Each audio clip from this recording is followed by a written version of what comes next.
In this Picmonic, we will learn about the sympathetic nervous system by seeing this tough tattooed man confronting the Simba lion, the sympathetic lion, entering fight or flight mode and choosing to fight. First, let's talk about sympathetics above the diaphragm.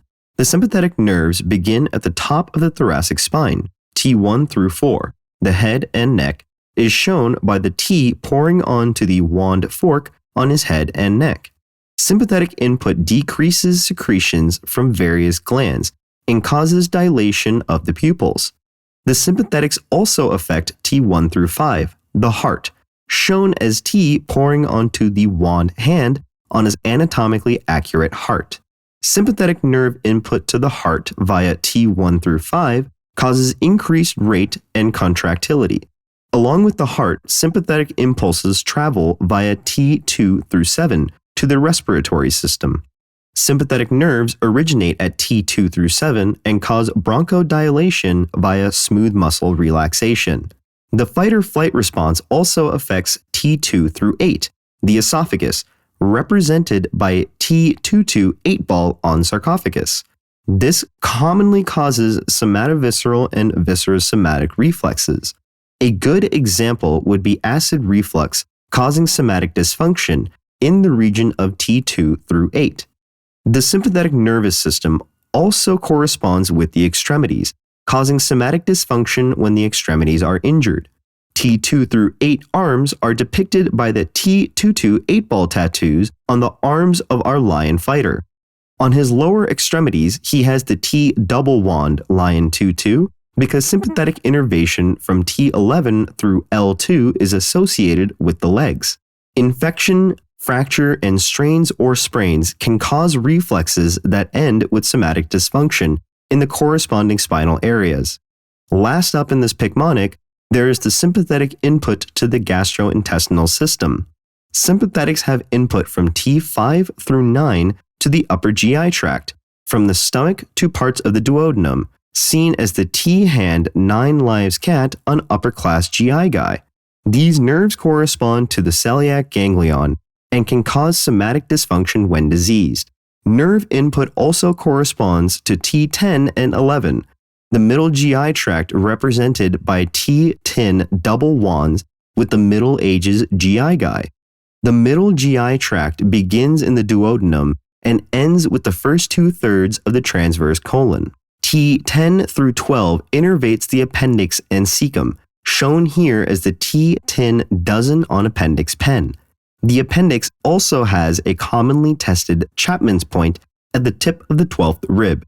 Sympathetic input to the last part of the gut originates at T12 through L2 and goes to the lower GI tract, depicted by the T dozen lion 2-2 on low-class GI guy. This last portion of the GI tract starts at the last third of the transverse colon and runs all the way to the rectum. To summarize the sympathetic nervous system, T1 through 4 corresponds with the head and neck. T1 through 5 provides input to the heart, and T2 through 8 gives sympathetic input to the respiratory system and the arms. T11 through L2 sends sympathetic innervation to the legs.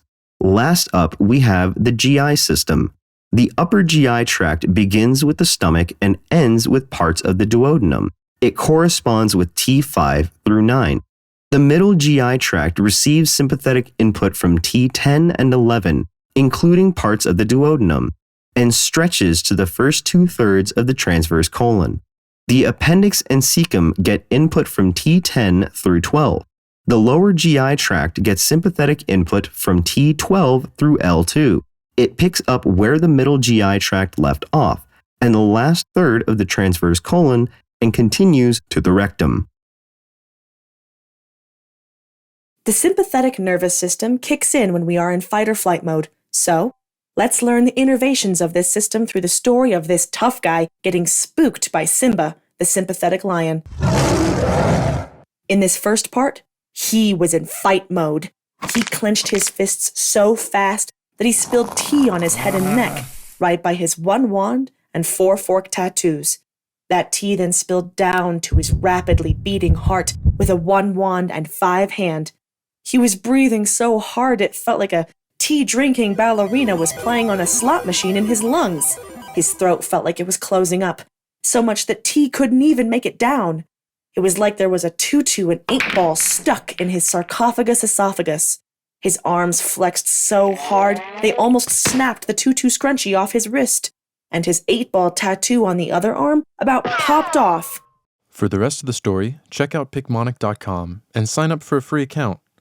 There, you can also take Picmonic's quiz. The quiz automatically sets up your daily quiz by using spaced repetition algorithms based on the questions you've missed or struggled with to make sure you study what you need when you need to. And while you're there, check out the rest of our basics Picmonics. We've got all the content you'll need to remember. Everything from somatic dysfunction, facilitation, Fryette's principles of spinal motion,